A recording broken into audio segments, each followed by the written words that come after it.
des questions. Je crois que j'avais vu Michel Vaspart. Dominique Estrosi. Alors, merci. Je propose qu'on prenne une première batterie de 5 ou 6 questions. Oui, merci Monsieur le Président, Monsieur le Ministre. Juste une ou deux observations. La première, c'est que j'ai eu l'occasion, l'année dernière, de faire un rapport avec un collègue, Claude Nougin, sur la cession-transmission d'entreprise. Et parmi les 27 mesures que nous allons préconiser à travers d'une PPL, il y en avait notamment par rapport à ce que vous venez d'énoncer, notamment sur les rescrits. Il y a le mot peur est peut-être excessif, hein, mais une crainte de questionner l'administration fiscale de la part des entreprises, y compris même des conseils en entreprise. Ce qui fait que le rescrit pourrait être utilisé beaucoup plus qu'il ne l'est aujourd'hui. Et nous avions envisagé dans l'une des mesures l'anonymisation du rescrit. Est-ce que c'est une piste à laquelle vous avez réfléchi? Deuxième observation, vous avez parlé tout à l'heure de la loi montagne et de la loi littorale, ça nous écarte du sujet. Mais je voudrais néanmoins vous dire qu'on était en discussion sur ce sujet la semaine dernière, que nous avons eu néanmoins, me semble-t-il, sans vouloir exagérer, une fin de non-recevoir de la secrétaire d'État Brune Poirson, et j'ai du mal à comprendre comment aujourd'hui, avec une position de ce type du ministre de l'Environnement, vous pourriez, à travers votre projet de loi, modifier profondément les choses sur la loi littorale de 86. Répondre en 3 minutes. Merci.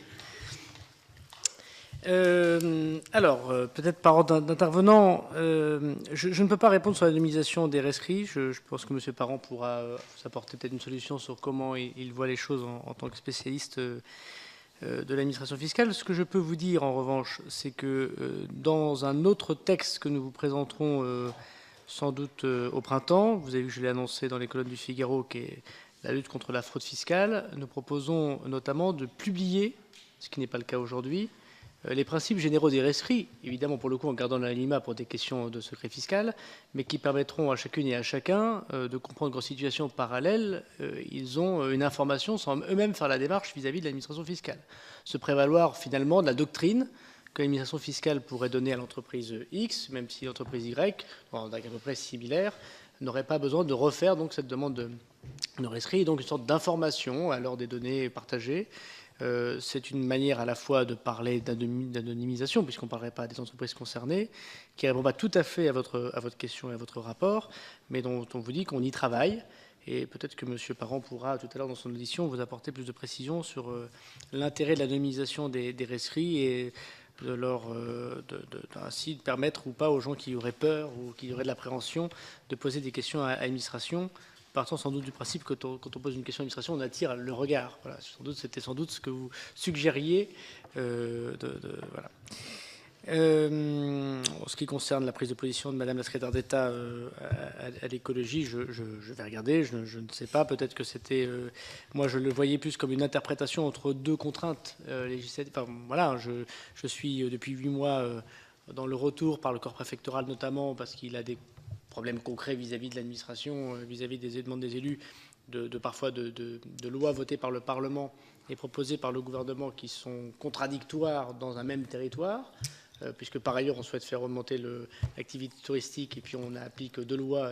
Dans ce cas très précis des Hautes-Alpes, c'est le seul endroit où ça s'applique. Voilà. Mais par définition, ce qu'a dit Brune Poirson était très juste, mais je vais regarder évidemment la philosophie générale et notamment sur la difficulté. Et je sous-estime pas du tout que dans le domaine de l'agriculture et de l'environnement, les complexités sont au carré parce que nous avons d'autres soucis de préservation évidemment de la nature, de sécurité alimentaire et de surtransposition ou d'application directe. C'est évidemment des champs de l'action publique qui posent d'autres encore plus de questions, si j'ose dire, qu'entre les relations d'entreprise et l'URSSAF ou l'administration fiscale. Mais je peux répondre peut-être d'emblée, ou plutôt apporter des éléments de réflexion à une question pour laquelle le ministre a plutôt renvoyé à moi, qui est l'anonymisation des rescrits. Alors, l'élément que j'apporte à votre réflexion n'est pas complètement, ne purge pas complètement la question. Bon, il faut savoir que À une époque, notamment dans les services centraux, vers lesquels viennent les rescrits les plus importants, les plus compliqués, les plus difficiles à résoudre, il en existe. À une époque, l'administration centrale acceptait de traiter des rescrits de cette nature de manière anonyme. Et puis c'est vrai qu'on a un petit peu changé. Pourquoi ? Parce que des contacts avec des entreprises, c'était plutôt dans la sphère entreprise, nous ont conduit à constater qu'en réalité, ces rescrits étaient bien souvent le fait de sociétés de conseil et qui ensuite facturaient leurs prestations, c'est-à-dire le recopiage de la note qu'on leur avait transmise à leurs clients. Je ne jette la pierre à personne en disant ça, et nous avons les meilleures relations du monde avec le monde des conseils, qu'ils soient fiscaux ou autres, mais c'est vrai que ça nous a tout de même un petit peu gênés aux entournures, je vais dire gentiment. Et donc, dans un esprit de service public, il nous a semblé normal que quand un contribuable direct s'adresse à celui-ci, eh bien, le rescrit, il est gratuit. Alors, il y a des pays où le rescrit est payant, hein, mais ce n'est pas ma proposition. Je pense qu'il faut qu'on puisse, effectivement, sans avoir forcément recours à un conseil, s'adresser à son administration et que la prestation soit gratuite. Et c'est une des raisons pour lesquelles on est revenu sur cette anonymisation qui avait eu cours à un moment. Voilà, donc la deuxième observation, elle est plus de, j'allais dire, de fond.